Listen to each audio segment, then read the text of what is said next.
Bonjour à tous et bienvenue dans Chronique Post-Apocalyptique. Quand il s'agit de frapper un grand coup, Mère Nature n'a de leçons à recevoir de personne. Et elle a parfois un sens de l'humour bien particulier, il faut l'admettre. Comme de créer un virus capable de décimer 50 millions de personnes à travers le monde au milieu du XIVe siècle. Générique.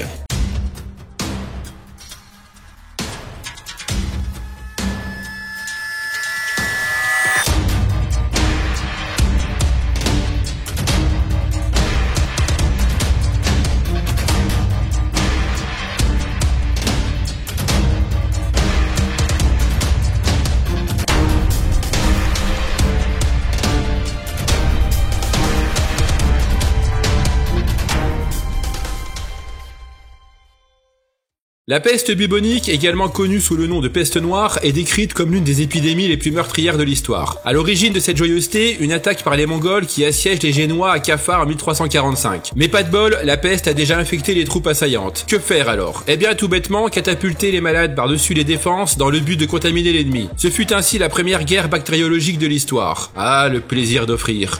Pour offrir, je vous l'emballe. Non, je suis pressé, ma femme attend dans la voiture. Peu après cet épisode, la peste arrive en Europe en 1347, lorsque 12 navires venus de la mer Noire accostent dans le port de Messine en Sicile. La plupart des marins à bord sont morts, et ceux qui ont survécu sont gravement malades et sont couverts de furoncles.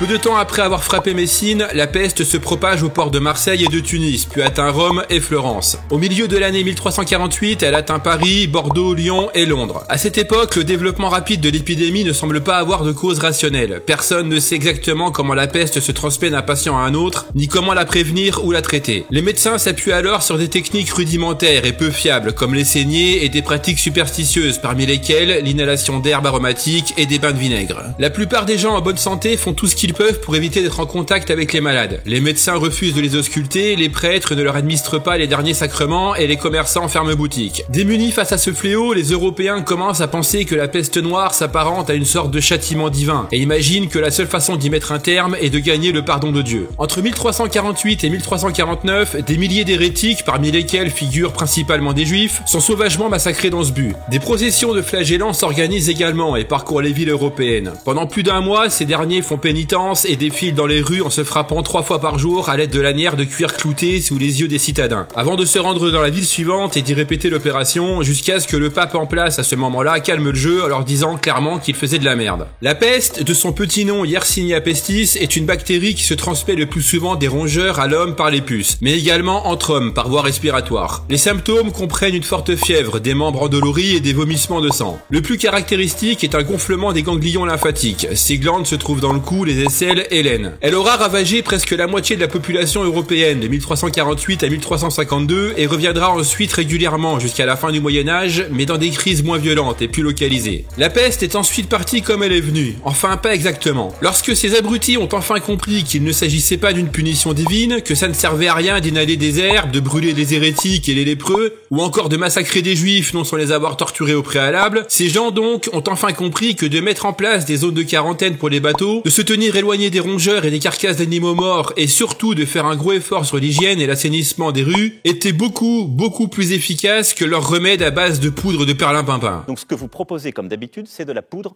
de perlimpinpin. On pourrait croire naïvement que tout ceci est derrière nous et que cette terrible maladie n'existe plus. Eh bien, il n'en est rien. En France, les derniers cas de peste ont été enregistrés en 1920 à Paris et en 1945 en Corse. Mais à l'échelle du globe, plus de 50 000 cas ont été rapportés à l'OMS dans 26 pays depuis 1987. La peste est encore présente en Afrique, notamment à Madagascar, qui est régulièrement touchée. L'île fait partie des rares foyers actifs de la peste. Parmi les foyers actuels, on trouve aussi entre autres le Congo, la Chine ou les États-Unis. Si elle a été diagnostiquée à temps, elle peut être soignée à l'aide d'antibiotiques. Cette maladie ne touchant qu'une petite partie des gens et dans des pays en développement, il n'y a donc pas eu de la part des pays riches d'efforts importants qui considèrent cette maladie comme anecdotique. Mais elle pourrait réapparaître à cause d'une attaque terroriste. Extrêmement pathogène, le bacille de la peste a été classé au début des années 2000 dans les agents infectieux susceptibles d'être utilisés à des fins de bioterrorisme. À l'heure actuelle, le meilleur moyen pour se prémunir de la peste reste l'assainissement du milieu. L'histoire a montré qu'une population avertie, couplée à une politique sanitaire efficace, était l'idéal pour contrôler la maladie. Aujourd'hui encore, les chercheurs continuent toujours de chercher un vaccin. Cette vidéo se termine. Et vous, pensez-vous que la peste pourrait revenir sous la forme d'une pandémie ou d'une attaque terroriste? Libre à vous de me donner votre avis dans les commentaires, c'est là pour ça. N'hésitez pas, si la vidéo vous a plu, à mettre un pouce bleu et à la partager. N'hésitez pas également à me rejoindre sur les réseaux sociaux, tous les liens sont disponibles dans la description. On se retrouve le mois prochain pour une nouvelle chronique, et d'ici là, bien sûr, comme d'habitude, n'oubliez pas, de l'ordre naquit le chaos.